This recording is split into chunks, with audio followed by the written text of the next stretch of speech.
ईसाइयों के स्कूल में भेज करके वो नहीं समझ पाएंगे। इसलिए हमारी संस्कृति क्या है, सनातन क्या है, सरोकार क्या है, संस्कार क्या है, आदर्श क्या है, मूल्य क्या है, इसकी ट्रेनिंग, इसकी शिक्षा मां को अपनी बेटी को और पिता को अपने बेटे को देनी है। अगर वो संस्कारों में कमजोर होगा, संस्कृति में कमजोर होगा, सरोकारों में कमजोर होगा, तो शहर में घूम रहे हजारों पंचर वाले उस बेटी को बहला के फुसला के फंसा लेंगे। हजारों युवा लड़के जो कॉलेज में घूम रहे हैं, जब वो अपनी संस्कृति और संस्कारों को नहीं जानेंगे, तो बहुत सारे लोग ये जो क्रिमिनल एंटरप्राइजेस है, जो 1400 साल पहले एक टेंट से शुरू हुआ था, उसके अंदर फंसाएंगे। हमारी लड़ाई इस देश के दुश्मनों, इस देश के गद्दारों से ज्यादा अपने लोगों के बीच में है, जो हमारे ही संस्कृति को और संस्कारों को, सरोकारों को नीचा दिखाते हैं, गलत व्याख्या करते हैं, जिसके कारण पूरा सनातनी हिंदू समाज आज अपने अंदर के लोगों से लड़ रहा है। जब तक घर मजबूत नहीं होगा तो आप उस पड़ोसी से जो आपका घर तोड़ना चाहता है, लूटना चाहता है, आप उससे लड़ नहीं पाएंगे। समाज से नहीं लड़ पाएंगे, शहर में नहीं लड़ पाएंगे, राज्य में नहीं लड़ पाएंगे, देश पे नहीं लड़ पाएंगे। लिहाजा हम ठाकुर हैं, ब्राह्मण हैं, बनिया हैं, वैश्य हैं, कायस्थ हैं, दलित हैं, ठाकुर, हम कुछ भी नहीं हैं। हम सिर्फ सनातनी हिंदू हैं। ये बात को हमें ध्यान रखना है। और जो आपकी जाति है, आप अपनी जाति का इस्तेमाल अपनी घर की चौखट के अंदर करिए, अपने सरोकारों में करिए, अपनी पहचान के लिए करिए, लेकिन जब घर की देरी, घर की चौखट पार करें तो सिर्फ आप सनातनी हैं, वहां किसी की कोई जाति नहीं है, क्योंकि यही कारणों से हम हजारों साल गुलाम रहे हैं। और दूसरी बात कि मैं कहता हूं कि जैसे जैसे राष्ट्रवादी ताकतें, शक्तियां एकजुट होने लगेंगी, इस देश के गद्दारों के लिए जमीन कम पड़ने लगेगी। और दूसरा मेरा कहना है, खासतौर से चाइना का जो इस समय भारत के साथ एक तनाव है, इस तनाव के मद्देनजर मैंने कई नेताओं को, कई टीवी पैनलिस्टों को, बहुत सारे तथाकथित इंटेलेक्चुअल्स को, एक ऐसे समय में जब आप एक विदेशी ताकतवर ताकत से लड़ रहे हो, पहली बार आपने उसे उसकी भाषा में जवाब दिया हो, तब हो सकता है कि सरकारों में, व्यवस्था में बहुत सी कमियां हो सकती हैं। उन कमियों को उजागर करने का यह सही समय नहीं है। वो कोई भी हो, कितना भी बड़ा आदमी हो, उसको वो राष्ट्र से बड़ा नहीं हो सकता। वो राजनीति में बड़ा हो सकता है, कोई दिक्कत नहीं है, लेकिन मैं बार बार कहता हूं कि जिस देश की संस्कृति में, जिस देश की राजनीति में महान आचार्य चाणक्य जैसा आदमी हो, उस देश के लोगों को संकट के समय में, विदेशी आक्रांताओं के समय में, आक्रमण के समय में, चुनौती के समय में ये जो तर्क दिए जाते हैं, हम ऐसे हैं, वैसा है, ये कमी है, वो कमी है, सरकार ने ये नहीं कहा। सरकार जो कर रही है, सरकार को करने दें, क्योंकि सरकार से ज्यादा खबर न किसी के पास होती है, और सरकार के सामने पूरी दुनिया का मैप होता है। पूरी दुनिया में अपने दोस्तों, दुश्मनों की उसको ज्यादा पता होती है। हम लोग बहुत छोटी सी इंफॉर्मेशन जो आपको तथाकथित मीडिया से मिलती है, उस पे राय बना करके हम जब बड़ी बात कहते हैं, तो मुझे लगता है कि आचार्य चाणक्य के उस वाक्य को बार बार हमें अपने सामने रखना चाहिए। और उनका वाक्य है, जो शब्द उन्होंने कहे हैं, वो चाहे आज 2020 हो गई हो, लेकिन वो शब्द आज भी उतने ही प्रासंगिक हैं जितने पहले थे। चाणक्य ने कहा है, युद्ध के समय दुश्मन की तारीफ और तरफदारी करने वाले लोग देशद्रोही और गद्दार होते हैं। इसलिए अपनी भाषा को, अपने ज्ञान को, अपनी एनालिसिस को अपने तक रखें, दुश्मन को मजबूत होने का कोई कारण न दें।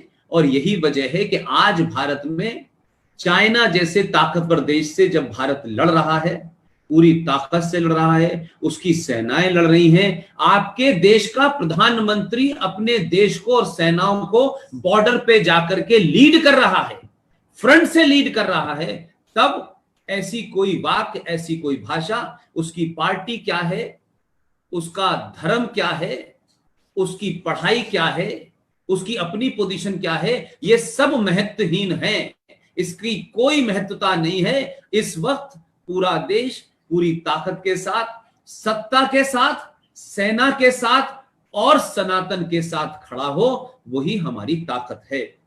लिहाजा इस परिदृश्य में, इस पस मंजर में वंदे मातरम जो ग्रुप है, उन्होंने जिस तरीके से मिलकर के राष्ट्रीय धर्म प्रतिष्ठान के साथ ये जो आपने आज का आयोजन किया है, इसके लिए आप सबको मेरी तरफ से मुबारकबाद।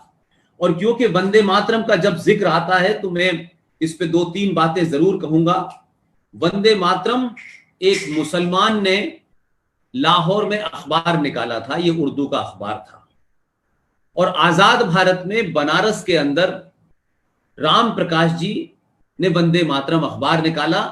लेकिन ये दुर्भाग्य है, हजारों अरबपति खरबपति हमारे समाज में मौजूद हैं, हजारों संगठन हैं, बड़े बड़े पुराने राष्ट्रवादी संगठन हैं, लेकिन जिन्होंने समाज की सोच को बदलने में काम किया, जिन्होंने सच बोला, जिन्होंने सनातनियों के अंदर हजारों साल का जो डर व्याप्त था, जो झूठ उनके अंदर डाल दिया गया था, उनको निकालने की जिसने कोशिश की, वो एक कमजोर होता गया। वो अखबार भी कमजोर होते गए, वो संगठन भी कमजोर होते गए, और ऐसी विचारधारा को हमारे देश में जानबूझकर कमजोर किया गया।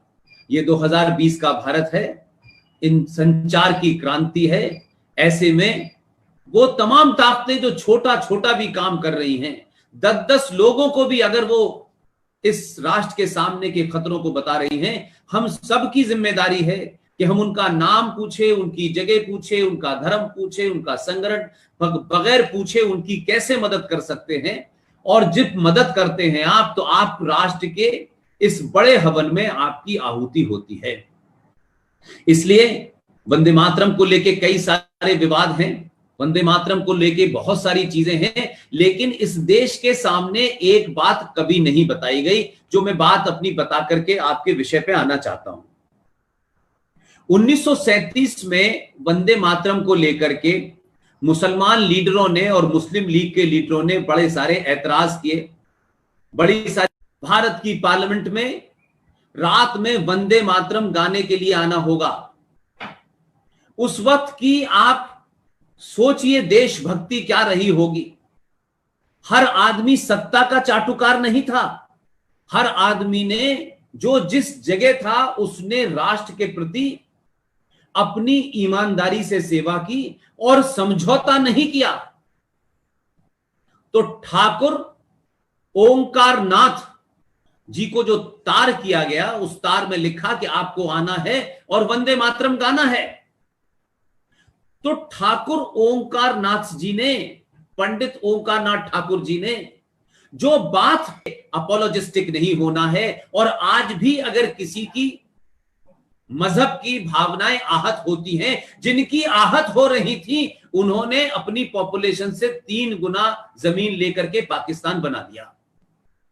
ये भारत दुनिया में हर देश, जर्मनी में जर्मन रहते हैं, इसलिए जर्मनी के लोगों की भाषा, जो बहुसंख्यक लोग हैं वहां, उनकी भाषा ही राष्ट्र की भाषा होती है, उनके संस्कार ही राष्ट्र के संस्कार होते हैं।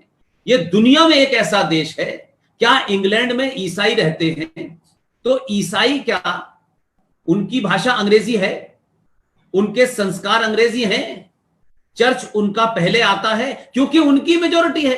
तो जब पूरी दुनिया में हर देश उस मेजॉरिटी से जाना जाता है, तब भारत के अंदर अगर सनातनी ये नहीं होगा कि इसमें भी आप घालमेल करेंगे। लिहाजा मेरा कहना है वंदे मातरम के ग्रुप के लोगों, आप इसकी मुहिम चलाएं कि 1947 में तो युद्ध चल रहा था, हर पार्टी लड़ रही थी, हजारों पार्टियां थी। उन पार्टियों के बीच में 2 मुसलमान, 4 मुसलमान, 500 मुसलमानों ने किससे क्या समझौता किया, उसकी क्या वैल्यू है? ये तो वैसे ही है कि कोई पार्टी चुनाव लड़ने से पहले कुछ भी कहे, उसका कोई वैल्यू थोड़ी नहीं है। जब तक वो पार्टी चुनाव लड़के सत्ता में नहीं आ जाती, तब उस पार्टी का जो एजेंडा होता है वो माना जाता है। ऐसे तो मैनिफेस्टो में बहुत सारे वादे किए जाते हैं, लेकिन सब लागू नहीं होते। लेकिन सरकार और पार्टी में जैसे फर्क होता है, वैसे ही 1937, 1940, 1942 और 46 तक जो भी समझौते आपस में राजनीतिक दलों ने किए, उसकी कोई महत्वता नहीं है। कोई नेहरू जी, कोई मौलाना आजाद जैसा फ्रॉड हमारा रिप्रेजेंटेटिव नहीं था कि उसने देश के बिहाफ पे ये समझौता किया कि वंदे मातरम की 2 लाइनें, ऊपर के 2 पैराग्राफ गाए जाएंगे। हम उसको नहीं मानते। लेकिन क्योंकि भारत के लोगों को सच पता ना चले, इसलिए उन्होंने इस समझौते को लागू करके आज भी चल रहा है। और लेकिन कुछ लोगों की तो उन पहले 2 स्टेंजा के ऊपर भी आपत्ति है। इसलिए वंदे मातरम के तमाम पदाधिकारी, तमाम लोग, लाखों लोग जिससे जुड़े हुए हैं, इसको मुहिम चलाएं कि जो आजाद भारत में वंदे मातरम भारत की संसद में गाया गया है, भारत का हर नागरिक उसी को मानेगा। और जिसको नहीं मानना है, जिसको लगता है कि संसद का चुनाव लड़के संसद में बैठने के बाद पूरा वंदे मातरम सुनना पड़ेगा, वो भारत की संसद का चुनाव न लड़े, न जाए वहां। और अगर संसद में बैठोगे तो पूरा वंदे मातरम सुनना पड़ेगा।